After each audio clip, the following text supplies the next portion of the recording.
Hello बच्चों, let's see this question. The question is explain the meaning of democracy. प्रजातंत्र का मतलब समझाइए। डेमोक्रेसी को हम हिंदी में प्रजातंत्र बोलते हैं। So the answer is democracy is a form of government in which the rulers are elected by the people. I think definition से कुछ भी समझ नहीं आया होगा। हर एक डेफिनेशन में कुछ इंपॉर्टेंट कीवर्ड्स होते हैं। अगर आप उनको समझ जाते हैं तो आपको पूरी डेफिनेशन समझ में आ जाएगी। यहाँ पे कीवर्ड्स क्या है? पहला कीवर्ड है सर रूलर्स कौन है ये।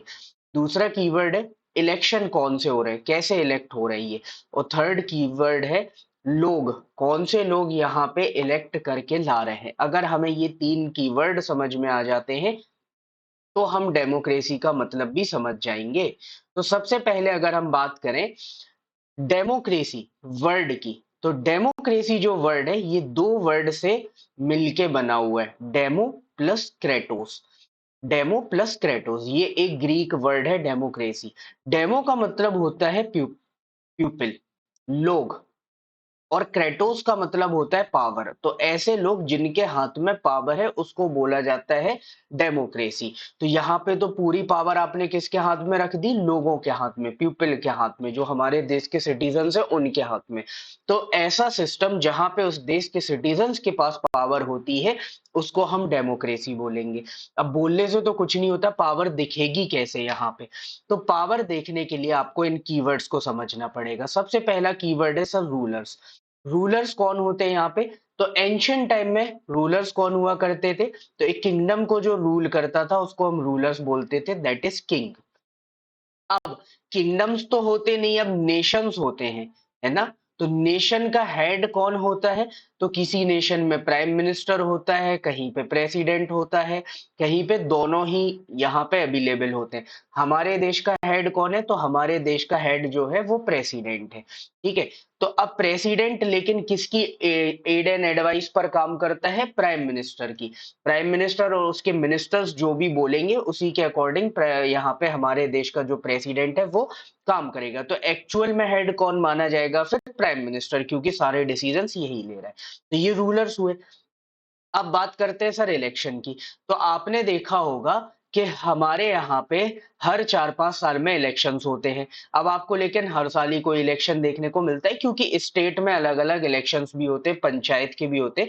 लेकिन 5 साल में एक बार इलेक्शन होता है, किसका? लोकसभा का इलेक्शन होता है। ठीक है। लोकसभा के जो मेंबर्स होते हैं उनका इलेक्शन होता है। यहां से इलेक्ट होते हैं आपके एमपीज, मेंबर ऑफ पार्लियामेंट।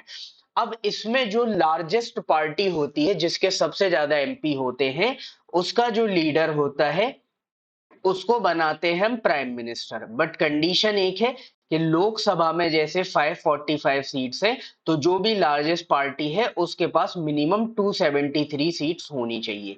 तो अगर 273 सीट्स है तो उसके लीडर को हम प्राइम मिनिस्टर बना देंगे। जैसे अभी बीजेपी के पास 273 प्लस सीट्स है, इसीलिए मोदी जी उनके लीडर हैं और मोदी जी प्राइम मिनिस्टर हैं। तो मोदी जी कैसे है? लोकसभा के इलेक्शन के थ्रू। तो इलेक्शन आपको समझ में आ गया। अब लोगों की बात करें कि ये पीपल कौन है, तो आपके मेरे जैसे लोग ही ये हैं। बट कंडीशन यहाँ पे क्या है कि age should be 18 years, minimum आपकी 18 ईयर्स एज होनी चाहिए, तभी आप वोट कर पाओगे, अदरवाइज आप वोट नहीं कर पाओगे। अब आपके हाथ में तीनों चीजें समझ में आ गई। अब यहाँ पे पावर कैसे आ गया आपके हाथ में? सिंपल सी बात है। प्राइम मिनिस्टर मोदी ने अगर कोई भी गलत डिसीजन लिया तो कल के दिन, अब डायरेक्ट आप सोच रहे होगे सर मोदी जी तो बनारस से इलेक्शन लड़ते हैं, लेकिन हम तो वेस्ट बंगाल में रह रहे हैं। या फिर यहाँ पे हम बात करें कि सर हम केरला में रह रहे हैं, कोई बोल रहा है सर हम कश्मीर में रह रहे हैं, हम मोदी जी को कैसे वोट डालेंगे? तो आप तो अलग अलग स्टेट में हो। ठीक है, हम मोदी जी को वोट नहीं डालेंगे, लेकिन मोदी जी ने अगर डिसीजन गलत लिया तो मोदी जी कैसे लीडर बने? जो मेजोरिटी पार्टी हमने बोला जिसको 273 सीट्स चाहिए था, उनके लीडर हुए ना। तो हम इनके एमपीज को वोट नहीं डालेंगे पार्टी के, तो ये मेजोरिटी पार्टी नहीं बन पाएंगे, पार्टी नहीं बन पाएंगे, तो कल के दिन ये प्राइम मिनिस्टर नहीं बन पाएंगे। तो ऐसे पावर किसके हाथ में आया? आपके हाथ में। आपको फिर जो भी पार्टी अच्छा काम कर रही होगी आप उसको वोट दोगे, है ना?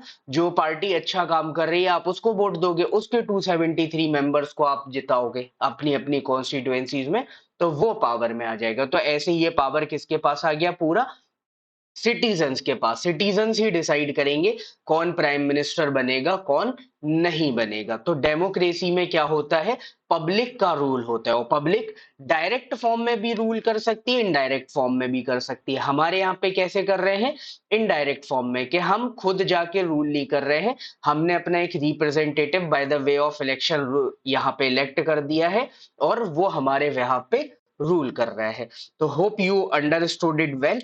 Best of luck. Thank you so much.